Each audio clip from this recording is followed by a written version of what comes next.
এখানে white sauce পাস্তার জন্য গাজর আর আলু নিয়ে নিয়েছি, সেদ্ধ করব। নুন দিয়ে দেবো পরিমাণ মতো। এটা অনেকটা ফুটে গেছে, আমরা 2 মিনিটে পাস্তা দিয়ে দেবো। এটা সুজির পাস্তা, আপনারা যে কোনো পাস্তা ব্যবহার করতে পারেন। এখানে পাস্তা আর সবজিগুলো ভালোভাবে সেদ্ধ হয়ে গেছে, নামিয়ে নেব। কড়াইতে বাটার দিয়ে দেবো। এটা বাটার আর সাদা তেলেই করবেন আপনারা।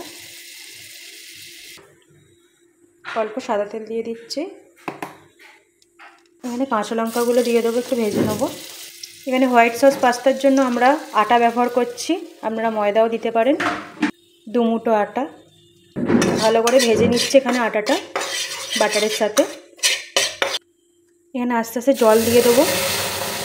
আপনারা দুধও দিতে পারেন, আমি এখানে লিকুইড দুধ নেই বলে আমুল দুধ ব্যবহার করব। এখানে আমুল দুধ দিয়ে দিচ্ছি। আমুল দুধ দিয়ে দিলাম এখানে। এটাকে নাড়তে থাকতে হবে। এখানে 1 চামচ চিনি দিয়ে দিচ্ছি, 1/2 চামচ গোলমরিচ গুঁড়ো, চিলি ফ্লেক্স 1/2 চামচ। এখানে নুন দিইনি, আমরা এখানে ওই জলটা রেখেছি ওই জলটাই দিয়ে দেবো। এখানে পাস্তা সহ জল সবজি সব দিয়ে দিলাম।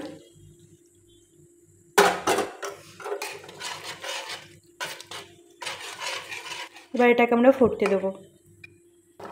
এতটা গ্রেভি থাকবে না, আমরা এটা শুকিয়ে নেবো, দিয়ে নামিয়ে নেব। আমাদের পাস্তাটা রেডি হয়ে গেছে। দেখুন খুব সুন্দর হয়েছে হোয়াইট সস পাস্তা।